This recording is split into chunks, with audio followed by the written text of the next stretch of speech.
شیطان کا معاملہ بھی ہمارے ساتھ ایسا ہی ہے کہ شیطان ہمارا کھلا ہوا دشمن بھی ہے اور ساتھ میں وہ نظر بھی نہیں آتا ہے۔ اب شیطان کے حملوں سے ہم اپنے آپ کو کیسے بچائیں گے؟ اس کا جو وار ہوگا ہمیں نیک اعمال سے روکنے کا، گناہوں پر باقی رکھنے کا، ہماری ایمانی دولت کو چھیننے کا، طرح طرح کے وہ جو حربے استعمال کرے گا، تدابیر اختیار کرے گا اور سازشیں کرے گا، منصوبے بنائے گا، پلان بنائے گا، تو ہم اس کو اس کے حملے کا جواب کس طریقے سے دیں گے؟ کیونکہ وہ نظر تو آ نہیں رہا ہے۔ تو یہ بات طے شدہ ہے کہ پیغمبر صلی اللہ علیہ وسلم نے اور علماء کرام نے چند ایسی باتیں بتلائی ہیں کہ اگر انسان ان باتوں کا اہتمام کرے تو اللہ کی ذات سے امید ہے انشاءاللہ کہ وہ ان باتوں کا اہتمام کرنے والا، ان باتوں پر عمل کرنے والا شیطان کے شر سے، اس کے فتنے سے محفوظ رہے گا، اس کے حملے سے محفوظ رہے گا۔ شیطان اگر اس پر حملہ کرنا بھی چاہے گا اور شیطان اس کو اگر وسوسے کے اندر بھی ڈالنا چاہے گا اور اس کو غلط رستے پر بھی لے جانا چاہے گا، تو ان باتوں کی وجہ سے اور ان دعاؤں کی برکت سے اللہ کی ذات سے بھرپور امید ہے کہ وہ بندہ شیطان کے حملوں سے محفوظ ہو جائے گا۔ پہلی بات تو یہ ہے، اگر انسان یہ چاہتا ہے کہ وہ اپنے چھپے ہوئے اور کھلے ہوئے دشمن شیطان سے محفوظ ہو جائے، اس کے حملوں کا نشانہ نہ بنے، تو علماء کرام فرماتے ہیں، کتابوں میں لکھا ہے اس کو چاہیے کہ وہ ہمیشہ باوضو رہے، اس لیے کہ جب وضو کی حالت میں انسان رہتا ہے تو باوضو رہنے والے انسان پر شیطان کا حملہ نہیں ہو سکتا ہے۔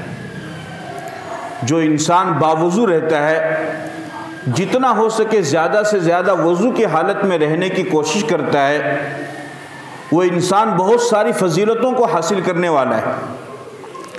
ہمارے یہاں تو عام طور سے یہ رواج ہے کہ صرف نماز کے وقت کے لیے وضو کریں گے، ورنہ اس کے علاوہ زیادہ سے زیادہ اگر قرآن کی تلاوت کرنی ہو تو وضو کریں گے، اس کے علاوہ وضو کا کوئی اہتمام نہیں ہے۔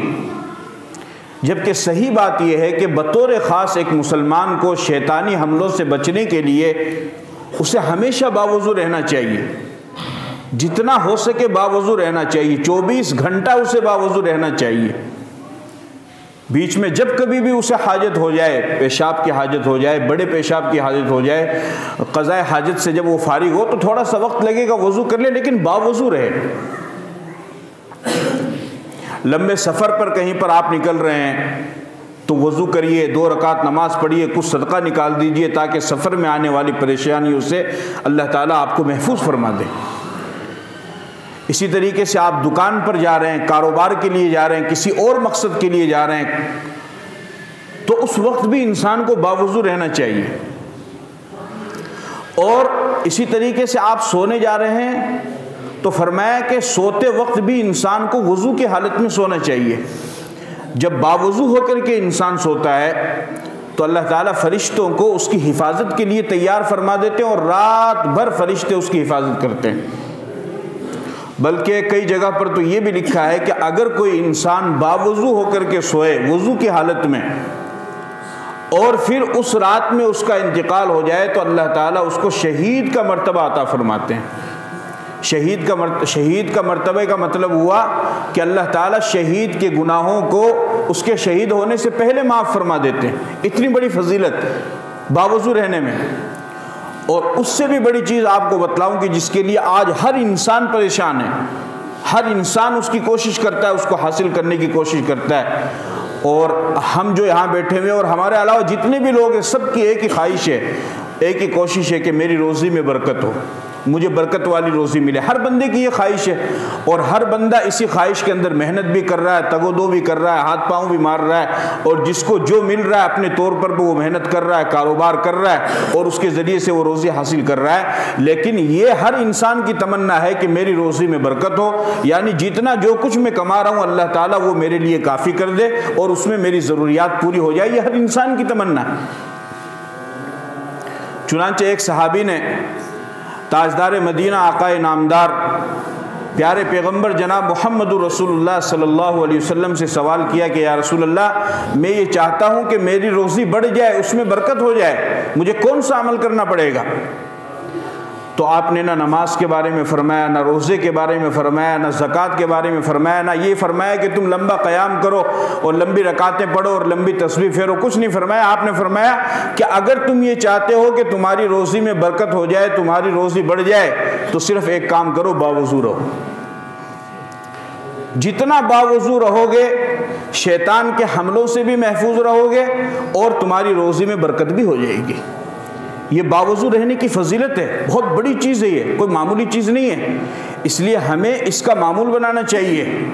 جب اب رات کو انسان باوضو کیسے سوئے گا؟ رات کو تو انسان باوضو جب ہی سوئے گا کہ جب وہ عشاء کے بعد سونے کا اہتمام کرے, کیونکہ عشاء کی نماز پڑھے گا, عشاء کی نماز کے بعد سوئے تو جو جتنی جلدی عشاء کے بعد میں سوئے گا فجر میں اس کو اٹھنے میں اتنی ہی زیادہ آسانی ہوگی, کوئی دقت پریشانی نہیں ہوگی. تو عشاء کی نماز پڑھی اور سو گئے. اور ویسے بھی آپ علیہ الصلوۃ والسلام نے حدیث میں فرمایا, بخاری شریف کی روایت ہے, لا سمرۃ بعد العشاء, کہ عشاء کے بعد جاگنا نہیں چاہیے. ہاں کوئی دین کا کام ہو, کوئی دینی جلسہ ہو رہا ہو, کوئی دینی پروگرام ہو رہا ہو, کسی اللہ والے کی بات ہو رہی ہو, کسی عالم کا بیان ہو رہا ہو, یا کوئی دینی بات ہو, دینی کتاب پڑھی جا رہی ہو, تو وہ ایک الگ چیز ہے. باقی آپ علیہ السلام نے فرمایا کہ اس کے علاوہ کسی اور مقصد کے لیے, دنیاوی کام کے لیے عشاء کے بعد میں نہیں جاگنا چاہیے. اور آج ہمارے یہاں جلدی سونے کو لوگوں نے عیب بنا دیا ہے. بولے تو 9 بجے سو جاؤ, بولے تو 10 بجے سو جاؤ, تو 8 بجے سو جاؤ. نہیں, عشاء کے بعد جلدی سونا پیغمبر کی سنت ہے, نبی کی سنت ہے, کیونکہ جلدی سو گے تو جلدی آنکھ کھلے گی نا. اب تو زبردستی لوگوں نے ایسا ماحول بنا لیا ہے کہ 12 بجے 1 بجے سے پہلے سونے کا کوئی نام ہی نہیں. اور اگر کوئی بندہ عشاء کے بعد میں فوراً سو جائے تو اسے بیوقوف سمجھتے ہیں, اسے پاگل دیوانہ سمجھتے ہیں. اور کچھ کام نہیں ہو, کچھ بھی کام نہیں ہے, اس کے باوجود بھی زبردستی بس ماحول سے متاثر ہو کر کے ہمارے نوجوان آج کل جاگتے ہیں اور 11 بجے تک 12 بجے تک رات کو جاگ رہے ہیں. یہ جاگنے کا وقت نہیں ہے میرے بھائی. رات کا وقت ہو گیا, مغرب کا وقت ہو گیا, سورج چھپ گیا, سورج اپنے گھر چلا گیا, تم بھی اپنے گھر جاؤ. باہر پھرنا نہیں ہے. اور رات کو پھرنے والا انسان کوئی اچھا بھی نہیں سمجھا جاتا ہے. کئی سارے لوگ رات کو ٹور کرنے کے لیے نکلتے ہیں, شہروں میں جا رہے ہیں, بازاروں میں جا رہے ہیں رات کو. یہ اچھی عادت نہیں ہے. آپ علیہ الصلوۃ والسلام نے فرمایا کہ عشاء کے بعد تو جاگنا ہی نہیں چاہیے, ضروریات پوری کر لو, اور اگر کوئی دینی کام ہو تو وہ دینی کام پورے کر لو, اس کو کرنے کے بعد پھر فوراً سو جانا چاہیے. جب عشاء کی نماز پڑھ کر کے انسان سوئے گا تو ظاہر سی بات ہے وہ باوضو سوئے گا, اور اگر باوضو سونے کی وجہ سے اس رات میں اس کو موت آ گئی تو اللہ تعالیٰ اس کو شہید کا مرتبہ عطا فرمائیں گے. عشاء کی نماز جماعت کے ساتھ پڑھے اور فجر کی نماز جماعت کے ساتھ پڑھ لے. پوری رات عبادت کرنا تو ظاہر سی بات ہے بہت مشکل کام ہے, نہیں ہو سکتا, نہیں کر سکتا انسان. لیکن عشاء کی نماز جماعت کے ساتھ پڑھ لے اور فجر کی نماز جماعت کے ساتھ پڑھ لے تو اللہ کے نبی صلی اللہ علیہ وسلم نے حدیث میں ارشاد فرمایا, اللہ تعالیٰ اس کو پوری رات عبادت کرنے کا ثواب عطا فرمائیں گے. عشاء بھی جماعت کے ساتھ پڑھنے کا مطلب کیا ہے؟ امام نے تکبیر تحریمہ کہی, اللہ اکبر, ساتھ میں آپ بھی کہیں اللہ اکبر, رکعت نہ نکلنے پائے, یہ مطلب ہے جماعت کے ساتھ نماز پڑھنے کا.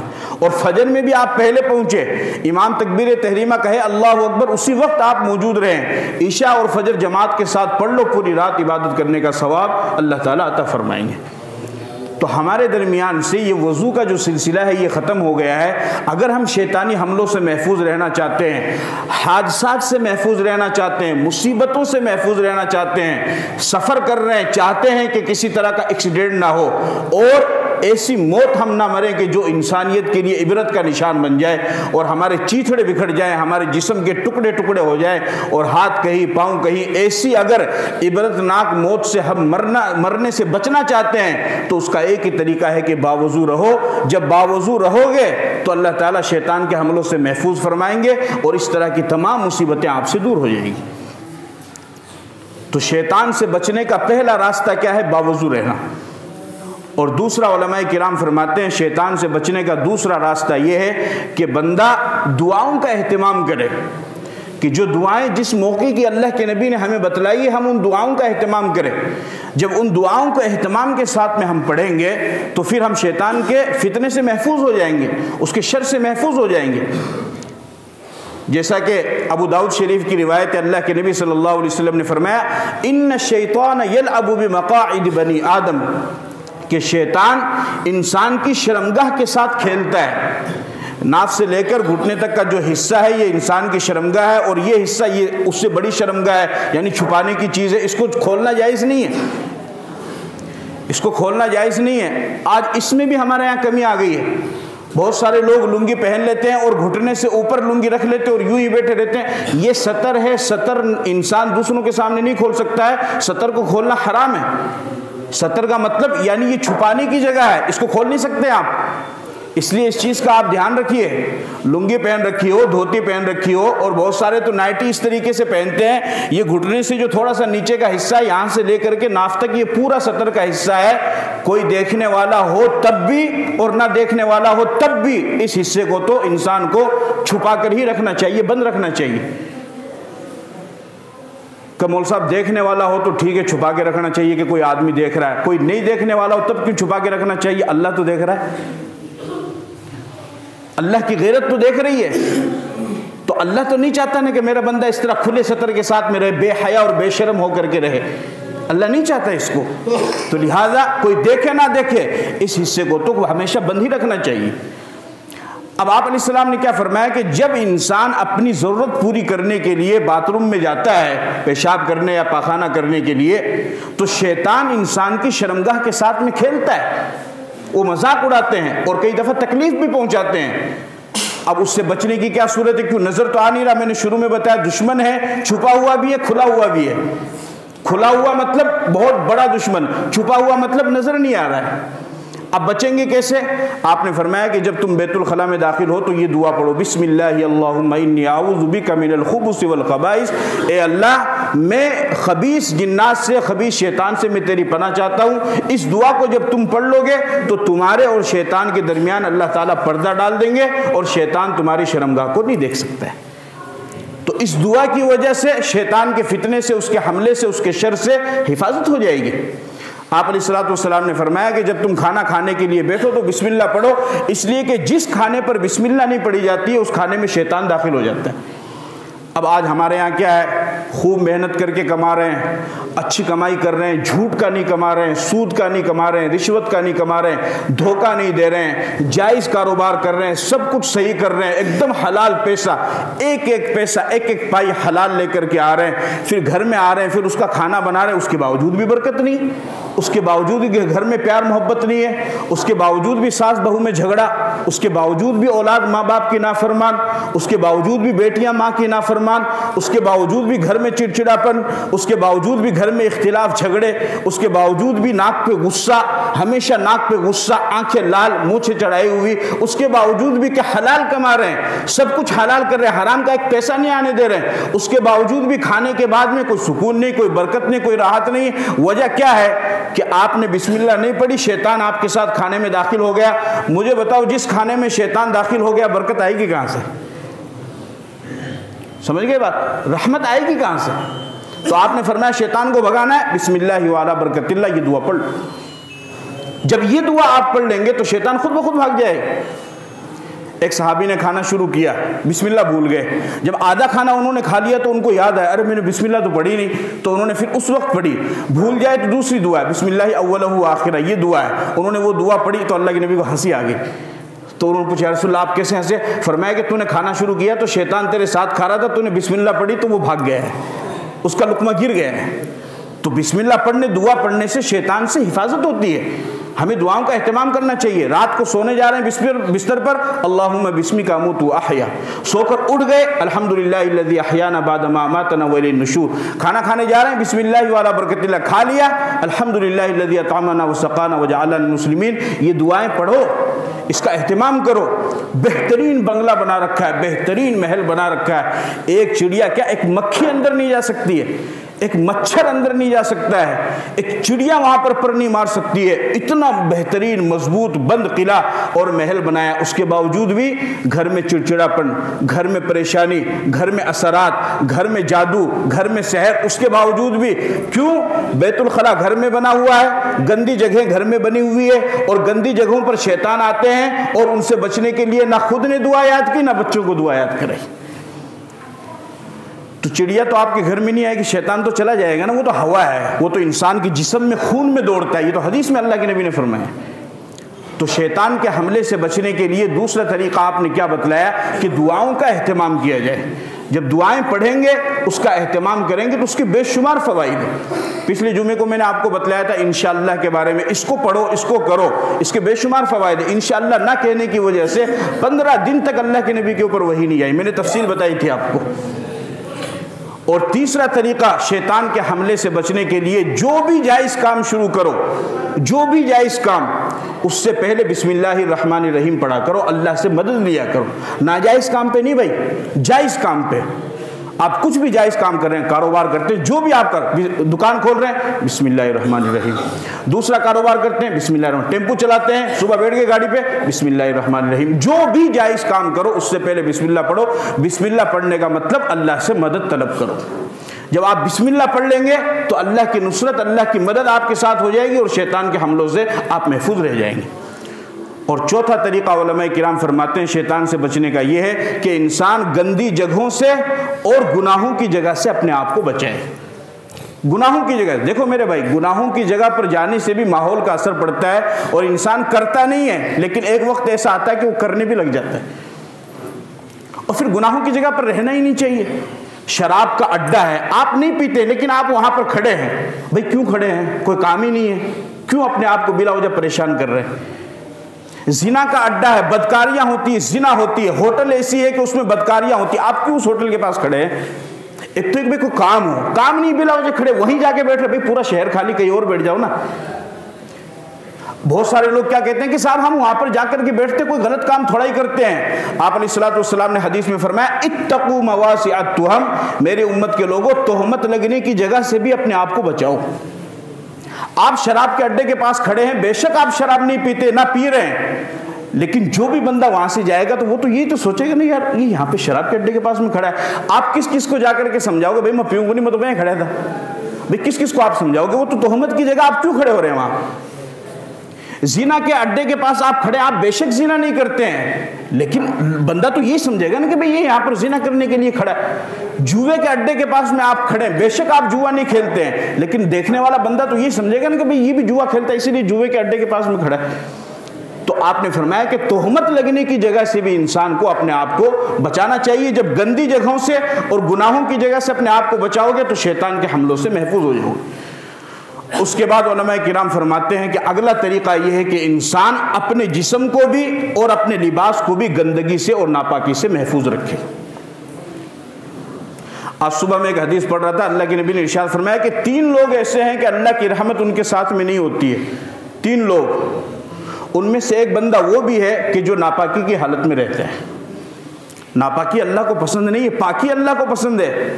یہ تم آمنہ مسجد میں بیٹھو، اوپر دیکھو ایک آیت لکھی ہوئی ہے فیہ رجال یحبون ان یتطہروا، اس کا مطلب معلوم ہے کیا ہے کہ پاک صاف رہنے والے لوگوں کو اللہ پسند کرتے ہیں۔